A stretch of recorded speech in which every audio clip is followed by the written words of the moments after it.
Good morning and welcome to the morning coffee with the Prospector.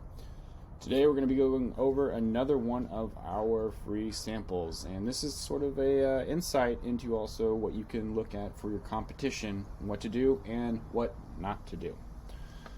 So this email right here, what a subject line: how to recession proof your plumbing business and scale in any season. Now if you don't own a plumbing business, take what you see just for what it's worth. There are some insights and takeaways that you can learn from this as well. But obviously, this email is specifically geared towards plumbers and nurturing plumbers or plumber businesses. So that being said, let's go ahead and scroll down and get into it. So I mean, this subject line is obviously going to get some opens. It might be a little too long, but that's okay.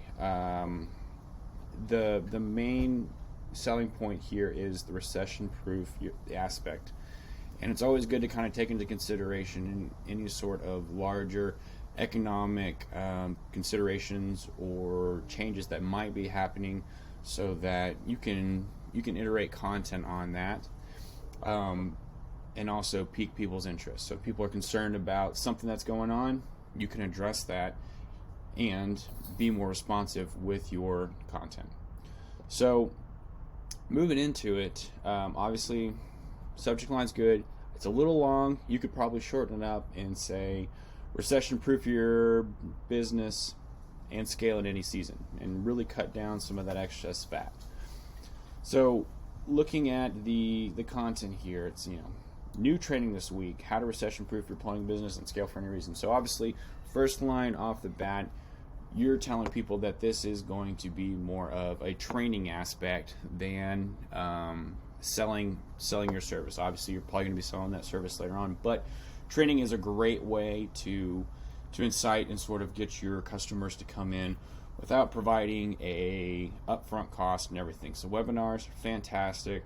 You can touch base on a much larger scale if your business is not something that is local or hyper local specific.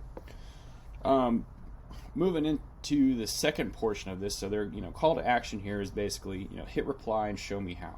Simple, that's it.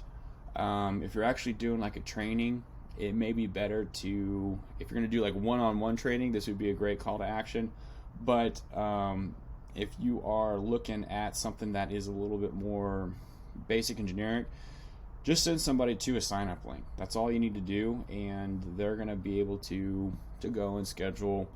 You might have a one or two follow-up before the meeting, just because you want to stay persistent with them. Now, what they did wrong here on this one is that, well, they basically threw people for a loop by adding in something that's a little silly to me: an electrical business. They start off by talking about plumbing, and then they move into electrical business. So it's a little confusing.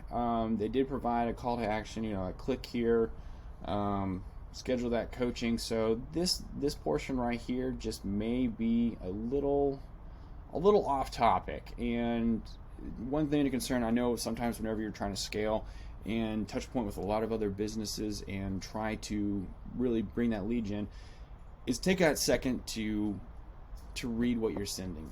To me, this seems a little off topic, to kind of throw in electrical business on top of, you're talking about plumbing to begin with.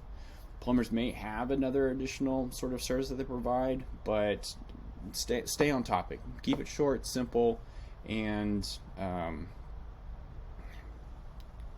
keep it short and simple. I don't know, I'm trying to come up with a better phrase or way to end that, but basically it's people just have a hard time reading emails, and so the more concise you can get about what you're offering and what they need to do, the better for that. So this is your morning coffee with the Prospector. If you have any questions, please feel free to reach out, leave a comment below, or if you are wanting us to prospect a certain business or go over something specific that you see out there and want a little more insight in, just let us know. I'll be more than happy to provide our opinion. Hope you're doing well and have a great week.